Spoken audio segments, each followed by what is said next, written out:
Hello everyone, welcome to my channel English speaking मराठीतून entry English. आज आपण have हे अगदी कॉमन असं क्रियापद आहे. त्याची बरीच वेगवेगळ्या प्रकारे आपण वाक्य बनवतो. 12 काळात तर आपण सर्रास वापरतोच, पण 12 काळ सोडूनही इम्परेटिव्ह सेंटेन्सेस म्हणजे आज्ञार्थी वाक्य म्हणून सुद्धा आपण भरपूर वापरतो. तर आज आपण पाहूया आज्ञार्थी वाक्य म्हणून हॅव ने सुरुवात करून किती वेगवेगळ्या प्रकारे वाक्य बनतात ते. शॉर्ट पण मी केलेलाच आहे. आज जरा डिटेल व्हिडिओ करते. शॉर्ट मध्ये ऑफकोर्स वाक्य वेगळी आहेत, आत्ताची वाक्य वेगळी आहेत. तुम्ही दोन्ही पाहू शकता, कारण तुम्हाला भरपूर लिस्ट मिळेल जर तुम्ही दोन्ही पाहिलं तर. आणि अशी बरीच वाक्य बनवता येतात. सो आज आपण ही पाहूया. सुरुवात करतोय आपण हॅव या शब्दाने. वाक्य कुठच्या प्रकारचे आहेत तर इम्परेटिव्ह आहेत म्हणजे आज्ञार्थी आहेत आणि अगदी सर्रास बोलली जातात अशी ही वाक्य आहेत. मराठी मिनिंग जोडीला मी सांगतेच आहे नेहमीप्रमाणे. पूर्ण व्हिडिओ प्लीज पहा, नक्की तुम्हाला उपयोग होईल. करते मी सुरुवात. हॅव क्रियापद आणि इम्परेटिव्ह सेंटेन्सेस म्हणजे आज्ञार्थी वाक्य.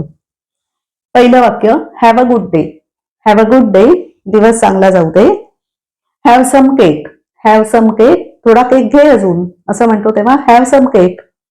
Have a great time. Have a great time, छान जाऊ दे वेळ तुझा. Have fun. हॅव फन, मजा करा. Have some more coffee. Have some more coffee, थोडी अजून घे कॉफी किंवा घ्या अजून थोडी coffee. Have a seat. Have a seat, बसा. Have some manners. Have some manners, थोडे शिष्टाचार बाळगा, असू देत थोडे शिष्टाचार. Have it your way. Have it your way, तुझ्या मनाने करते, तुझ्या मार्गाने तू कर. Have a wonderful time. Have a wonderful time, सुरेख जाऊ दे वेळ तुझा. ऍट द पार्टी, सॉरी ते अर्धवट वाचलं मी, पूर्ण वाक्य मी लिहिलंय असं. Have a wonderful time at the party. Have a wonderful time at the party, म्हणजे पार्टीत तुझा वेळ एकदम छान जाऊ दे. Have some sense. Have some sense, काहीतरी जरा विचार असू दे मनात, चांगलं असू दे काहीतरी मनात, सेन्स असू दे. ओके, त्याच्या पुढे आता हे फक्त मी मध्येच एक ब्रेक करून महत्वाची गोष्ट सांगते. प्रत्येक शब्द म्हणजे प्रत्येक वाक्य हॅव ने सुरू झालंय. इम्परेटिव्ह म्हणजे आज्ञार्थी मी आधीच बोलले. त्याच्यात यू हा करता, यू म्हणजे तू किंवा तुम्ही, हा करता आपण गृहीत धरलेला असतो. म्हणजे समोर आपल्या एक व्यक्ती आहे, मुलं आहेत, अनेक मुलं आहेत, अनेक व्यक्ती आहेत आणि त्यांना उद्देशून आपण बोलत असतो. म्हणून यू पाठी म्हणायची गरज असते. म्हणजे असं म्हणायची गरज नसते की you have a good day. तो यू हा गृहीत धरलेला आहे. तू किंवा तुम्ही, चांगला जाऊ दे तुमचा दिवस किंवा तुझा दिवस. असं प्रत्येक ठिकाणी एकूण 20 वाक्य लिहिलेली आहेत. 20 ठिकाणी प्रत्येक ठिकाणी जेव्हा इम्परेटिव्ह असतं, आज्ञार्थी वाक्य असतं, यू हा करता गृहीत धरलेला असतो. आणि मग यू एकवचनी पण असतो, अनेकवचनी पण असतो. म्हणून तू किंवा तुम्ही दोन्ही प्रकारे आपण बोलू शकतो. म्हणजे तुझा दिवस चांगला जाऊ दे किंवा तुमचा दिवस चांगला जाऊ दे, दोन्ही प्रकारे म्हणता येतं. कारण यू म्हणजे एकवचनी पण असतं आणि अनेकवचनी पण असतं. आता कंटिन्यू करते पुढे ती side. Have a look at this. Have a look at this. Have a look at this, जरा वेगळं वाक्य आहे. याकडे बघ, याकडे नजर दे, हा याकडे लक्ष दे, अशा अर्थी have a look at this, याकडे बघ जरा. Have this assignment ready bye 6 PM. Have this assignment ready bye 6 PM. Generally ऑफिसमध्ये किंवा कॉलेजमध्ये वापरलं जाणारं वाक्य टीचरकडून किंवा बॉसकडून. मग have this assignment, he assignment, this म्हणजे ही. रेडी म्हणजे तयार असू दे. बाय 6 PM, संध्याकाळी 6 पर्यंत ही असाइनमेंट तयार असू देत, असं एक आज्ञा दिल्यासारखी ते वाक्य वापरलं जातं. Have a happy and safe journey.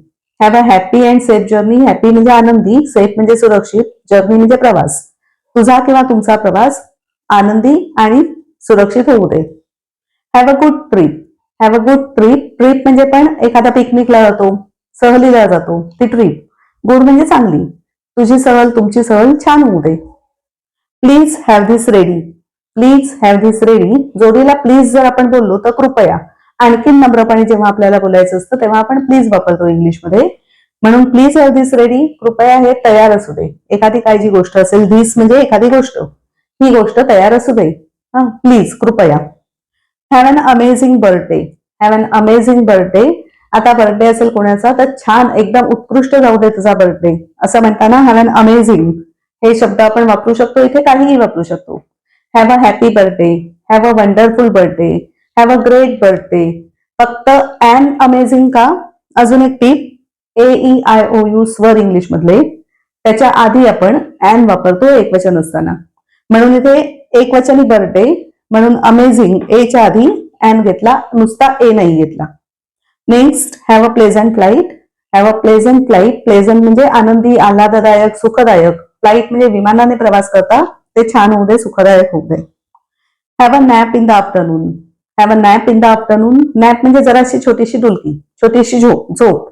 मग आफ्टरनून दुपार, दुपारी छोटीशी डुलकी घ्या, छोटीशी झोप घ्या, म्हणून nap. Have some rest. Have some rest. Rest म्हणजे विश्रांती, थोडी विश्रांती घे किंवा घ्या.